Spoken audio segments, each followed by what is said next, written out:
A sífilis é uma infecção sexualmente transmissível curável causada pela bactéria Treponema pallidum. Ela pode apresentar várias manifestações clínicas e diferentes estágios, a começar pela sífilis primária, que se manifesta como uma única úlcera no local por onde a bactéria teve contato, e o período de manifestação pode variar entre 10 dias a 3 meses após o contágio. Geralmente a ferida não dói, não coça, não tem secreção e costuma desaparecer de forma espontânea depois de 2 a 6 semanas. Já a sífilis secundária acontece de 6 semanas a 6 meses após a primeira manifestação e inclui como sintoma manchas avermelhadas no corpo, inclusive nas palmas das mãos e nas plantas dos pés. Um outro tipo de sífilis é a latente, que pode ocorrer no paciente com menos de 2 anos de contágio, e sua principal característica é não apresentar sintomas. Mas podem ocorrer recaídas, mesmo em pessoas imunocompetentes, podendo, nesse caso, apresentar sintomas de característica de fase secundária e terciária. Na maioria das vezes, nessa fase, o diagnóstico só é realizado por meio de testes imunológicos, devido a alguma suspeita. A sífilis terciária, ou tardia, ela surge depois de décadas após o contágio, se o paciente não se submeter ao tratamento. As manifestações são em forma de lesões cutâneas, ósseas, cardiovasculares e neurológicas, que podem ser graves a ponto de levar o paciente a óbito. E, por último, a sífilis congênita, ela é transmitida pela mãe ao bebê durante a gravidez ou o parto. A criança pode apresentar sintomas leves ao nascer ou sequelas permanentes, como também a infecção pode levar ao aborto e óbito fetal. Sintomas sífilis. Os sinais e sintomas da sífilis variam de acordo com cada estágio da doença. Sífilis primária. Ferida geralmente única no local de entrada da bactéria, que aparece entre 10 a 90 dias após o contágio. Normalmente não dói, não coça, nem arde e não tem pus, podendo estar acompanhada de caroços na virilha.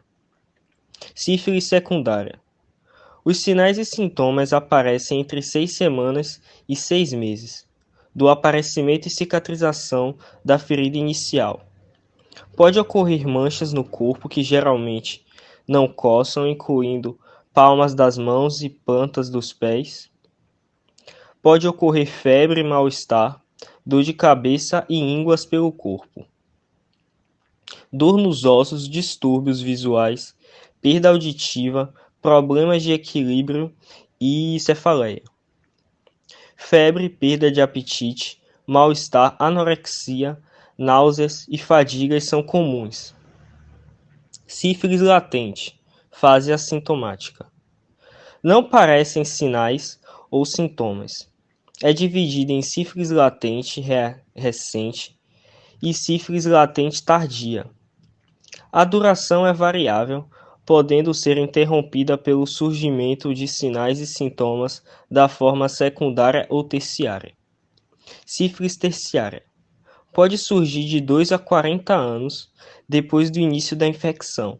Costuma apresentar sinais e sintomas, principalmente lesões cutâneas, ósseas, cardiovasculares e neurológicas, podendo levar à morte.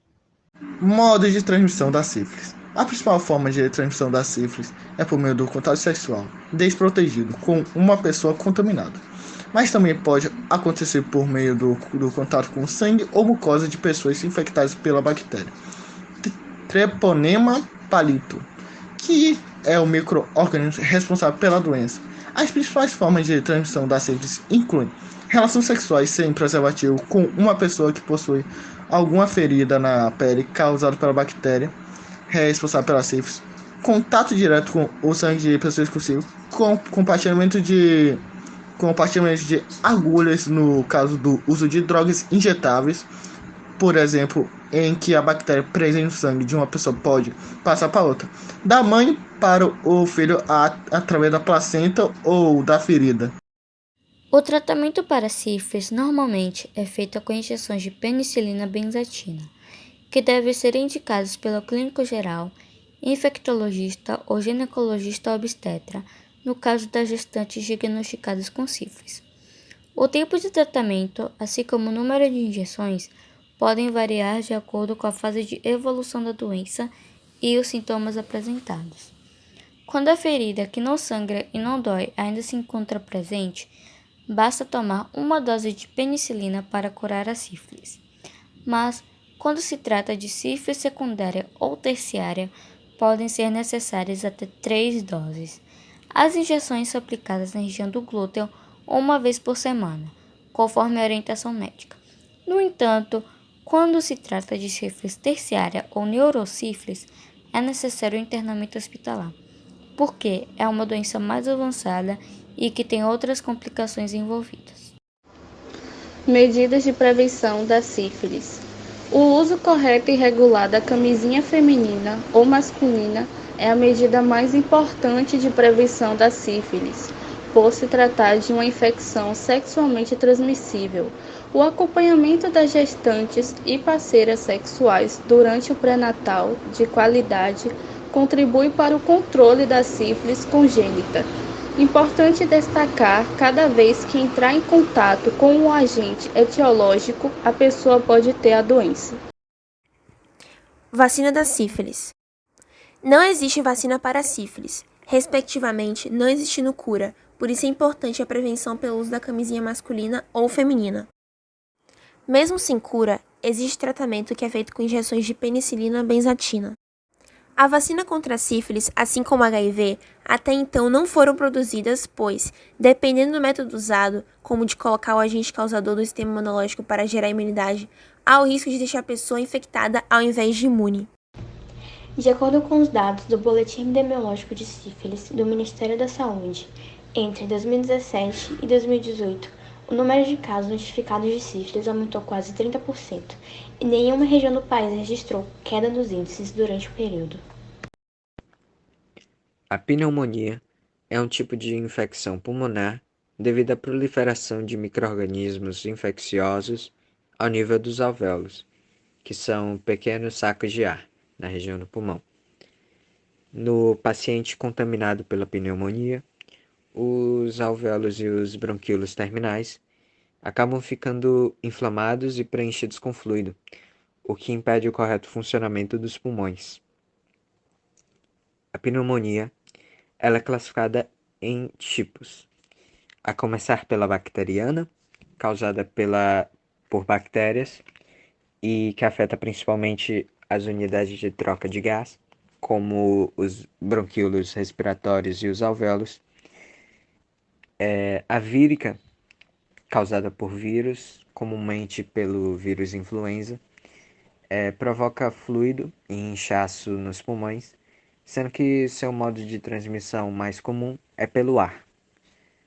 Já a pneumonia fúngica é provocada por fungos e é a mais rara, porém a mais agressiva, e ocorre principalmente em pessoas imunodeprimidas, que são pessoas com mecanismos de defesa comprometidos, e em pessoas com doenças crônicas.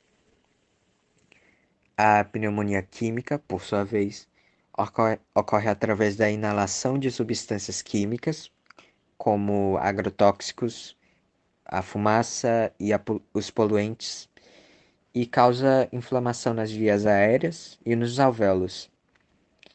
E por fim, a pneumonia atípica é causada por micro-organismos que são menos comuns que os dos outros tipos de pneumonia e que geralmente se contagia através do contato de gotículas de saliva da pessoa infectada. Sintomas da pneumonia. Na pneumonia, os sinais e sintomas são muitas vezes semelhantes aos de outras infecções pulmonares agudas. O principal sintoma da pneumonia aguda é geralmente a tosse que surge juntamente com pelo menos outros sintomas a saber: expectoração, febre, falta de ar ou dificuldade de respirar, um desconforto no peito ou dor tipo uma pontada e dor nas costas. A síndrome clínica da pneumonia podem constar ainda outros sintomas, tais como hipersudorese, que são suores, arrepios, calafrios, fadiga, mialgias, anorexia, cefaleias, estados confuncionais, desconforto e dor torácica, hemoptise e dor abdominal. Em relação aos sintomas iniciais, na maioria dos doentes verifica-se um começo ou início agudo de febre, tosse seca ou sem expectoração e dificuldade em respirar. No entanto, a pneumonia nem sempre tem febre associada. Transmissão da pneumonia. As bactérias são disseminadas através de gotículas de saliva ou muco, como, por exemplo, quando as pessoas infectadas tossem ou espirram. Estas pessoas podem ser portadoras da pneumococo sem apresentar sinais ou sintomas da doença, mas podem infectar outras pessoas. Os portadores mais frequentes são crianças pequenas. O tratamento da pneumonia viral pode ser feito em casa, durante 5 a 10 dias e, idealmente, deve ser iniciado nas primeiras 48 horas após o surgimento dos sintomas. Caso haja suspeita de pneumonia viral ou um quadro de gripe causado por um vírus com maior risco de causar pneumonia, como o HN1, H5N1 ou o novo coronavírus, Covid-19. Além de medidas como repouso e hidratação, podem também ser utilizados remédios antivirais, o oseltamivir ou o zanamivir, por exemplo, para ajudar na eliminação do vírus e impedir complicações. Outros remédios, como corticoides tipo prednisona, descongestionantes como amproxol e analgésicos como dipirona ou paracetamol, são utilizados ao longo do tratamento para aliviar sintomas como acúmulo de secreções e dor no corpo, por exemplo. Medidas de prevenção da pneumonia. As vacinas constituem uma boa medida no sentido de prevenir infecções pulmonares e suas complicações. A vacina antigripal, vacina da gripe anual, está recomendada para alguns grupos de risco, pois previne a hospitalização por pneumonia em grandes números de casos. Recomenda-se a vacinação nos seguintes casos: pessoas com idade igual ou superior a 65 anos, doentes crônicos e imunodeprimidos a partir dos 6 meses de idade, mulheres grávidas, profissionais de saúde e outros prestadores de cuidados em lares de idosos, por exemplo, e nos fumadores. A mudança de hábito, parar de fumar, constitui uma medida preventiva importante, dada a forte revelação entre o tabaco e a incidência de pneumonias. Assim, todos os doentes com pneumonia devem deixar de fumar. Vacina da pneumonia. Não existe nenhuma vacina contra a pneumonia que previna todos os tipos de infecção pulmonar. Contra a pneumococo, dispomos atualmente de 2 vacinas ativas apenas contra algumas estirpes bacterianas desse grupo.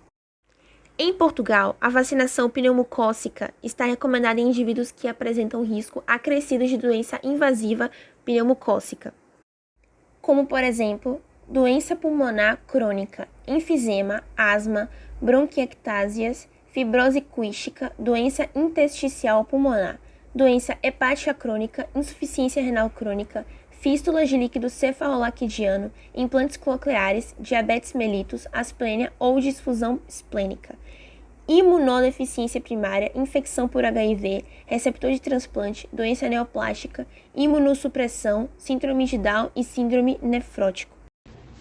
No Brasil, de acordo com os dados registrados pelo Sistema de Informação sobre Mortalidade do Departamento de Tecnologia da Informação do Sistema Único de Saúde, no período entre 1996 e 2012, as pneumonias representavam uma média aproximada de 37% de todos os óbitos por doenças do aparelho respiratório.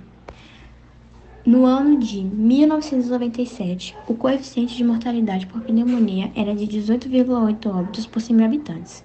E, em 2013, esse coeficiente subiu de 34 óbitos por 100 mil habitantes. Em termos de comparação, 18% dos óbitos por pneumonia ocorreram em crianças menores de 5 anos e 57% em idosos com idades superiores a 60 anos.